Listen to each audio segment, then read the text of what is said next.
ഇന്ന് ഞാൻ നിങ്ങളോട് പറയാൻ പോകുന്ന ഒരു വിഷയം ഇവിടെ വരുന്ന ബഹുഭൂരിഭാഗം വിദ്യാർത്ഥികളെയും ബാധിച്ചു കൊണ്ടിരിക്കുന്ന ഒരു വിഷയത്തെക്കുറിച്ചാണ്.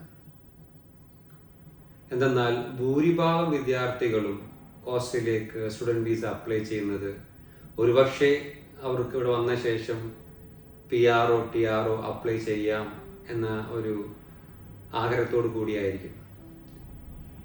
രസകരം എന്തെന്നാൽ ഇവർ നാട്ടിൽ നിന്നും പ്രത്യേകിച്ച് കേരളത്തിൽ നിന്നോ മിഡിൽ ഈസ്റ്റിൽ നിന്നൊക്കെ ആയിരിക്കും സ്റ്റുഡൻറ് വിസയ്ക്ക് അപ്ലൈ ചെയ്യുന്നുണ്ടാവുക. പക്ഷെ അപ്ലൈ ചെയ്യുന്ന സമയത്ത് എഡ്യൂക്കേഷൻ കൺസൾട്ടൻസിമാരുടെ അടുത്തായിരിക്കും, സ്റ്റഡി അബ്രോഡ് എന്നൊക്കെ പറഞ്ഞ ആൾക്കാരുടെ അടുത്തായിരിക്കും പോകുന്നുണ്ടാവുക. അവർക്ക് ഒരുപക്ഷെ ഇവിടുത്തെ ഓസ്ട്രേലിയൻ ഇന്റേണലായ ഇമിഗ്രേഷൻ നിയമത്തെക്കുറിച്ചോ പിന്നെ സ്കിൽ മൈഗ്രേഷൻ്റെ ആ ഒരു സാധ്യതകളെ കുറിച്ചൊന്നും അറിയുന്നുണ്ടാവില്ല. ഇപ്പം മിക്ക വിദ്യാർത്ഥികളും ഇങ്ങനെ സ്റ്റഡി അബ്രോഡ് അടുത്തേക്ക് പോകുമ്പോൾ അവർ പറയും നിങ്ങൾക്ക് സ്റ്റേ ബാക്ക് ഉണ്ടാവും, PR അപ്ലൈ ചെയ്യാം എന്നൊക്കെ പറഞ്ഞിട്ടായിരിക്കും അവരെ റെക്കമെൻഡ് ചെയ്യുന്നുണ്ടാവുക. പക്ഷെ അൺഫോർച്ചുനേറ്റ്ലി അവർക്ക് ഏറ്റവും കൂടുതൽ കമ്മീഷൻ കിട്ടുന്ന ഒരു യൂണിവേഴ്സിറ്റിയിലേക്കായിരിക്കും മിക്ക വിദ്യാർത്ഥികളെയും അവർ നോമിനേറ്റ് ചെയ്യാം. പക്ഷേ വിദ്യാർത്ഥികൾ വരുമ്പോൾ അതൊന്നും ശ്രദ്ധിക്കില്ല. ഇവിടെ ഓസ്ട്രേലിയ വന്ന് ഇറങ്ങിയ ശേഷമാണ്, കുറെ കാലങ്ങൾക്ക് ശേഷമായിരിക്കും ഇതൊക്കെ റിയലൈസേഷൻ വരിക. മിക്ക വിദ്യാർത്ഥികളും ഇവിടെ ഗ്രൗണ്ട് ലെവലിൽ പോയാൽ നമുക്ക് മനസ്സിലാവും അവരെന്തെങ്കിലുമൊക്കെ വേറെ ജോലി ചെയ്താണ് സർവൈവ് ചെയ്യുന്നത്.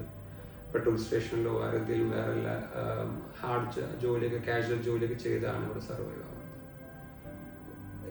അതുകൊണ്ട് തന്നെ ഒരു പ്രൊഫഷണൽ കരിയറിലേക്ക് ഇങ്ങനെ വന്ന വിദ്യാർത്ഥികൾക്ക് എത്തുന്നത് അപ്പോൾ കുറവായിട്ടാണ് ഞാൻ കാണുന്നത്.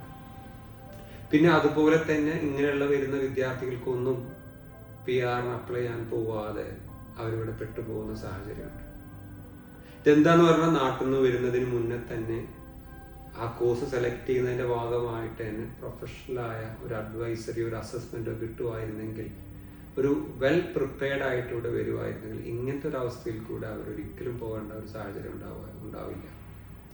അപ്പം അതുകൊണ്ട് തന്നെ ഇത് വളരെ ബഹുഭൂരിമായ വിദ്യാർത്ഥികളും, പ്രത്യേകിച്ച് എൻ്റെ ഓഫീസിലൊക്കെ നിന്ന് നിരന്തരം വിളിച്ചുകൊണ്ടിരിക്കുന്ന വിദ്യാർത്ഥികൾ അഭിമുഖീകരിക്കുന്ന ഒരു പ്രശ്നമാണ്. അവരോട് ഒന്ന് പഠിച്ചു, ചൂസ് ചെയ്ത കോഴ്സ് ശരിയായിരുന്നില്ല, ആ കോഴ്സ് ഒരിക്കലും ഒരു സ്കിൽ മൈഗ്രേഷൻ ഓക്യുപ്പേഷൻ നോമിനേറ്റ് ചെയ്യാൻ പറ്റുന്ന കോഴ്സ് ആയിരുന്നില്ല.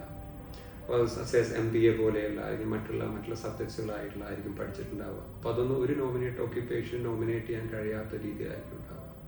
അപ്പം അങ്ങനെ ഇവിടെ വന്ന ശേഷം വർഷങ്ങളോളം നിൽക്കുകയും നാട്ടിൽ തിരിച്ചു പോകാനും കഴിയുന്നില്ല. അവരോട് സെറ്റിലായി, ഒരു ഇമോഷണലി അറ്റാച്ച്ഡ് ആയി. അപ്പോൾ അങ്ങനെയുള്ളൊരു ഗുരുതരമായ അവസ്ഥയിൽ പോകുന്ന നിരവധി വിദ്യാർത്ഥികൾ ഇവിടെ ഉണ്ട് എന്നുള്ളത് യാഥാർത്ഥ്യമാണ്. അപ്പോൾ ഞാൻ പ്രത്യേകിച്ച് ഇനി നിങ്ങൾ ഓസ്ട്രേലിയക്ക് അപ്ലൈ ചെയ്യാൻ പോകുന്ന ഒരു വിദ്യാർത്ഥിയാണെങ്കിൽ, നിങ്ങൾ നിലവിൽ നിങ്ങളുടെ സ്റ്റുഡൻറ് വിസയൊക്കെ പ്രോസസ്സ് ചെയ്യുന്ന ഒരു വിദ്യാർത്ഥിയാണെങ്കിൽ പ്രത്യേകിച്ച് ശ്രദ്ധിക്കുക.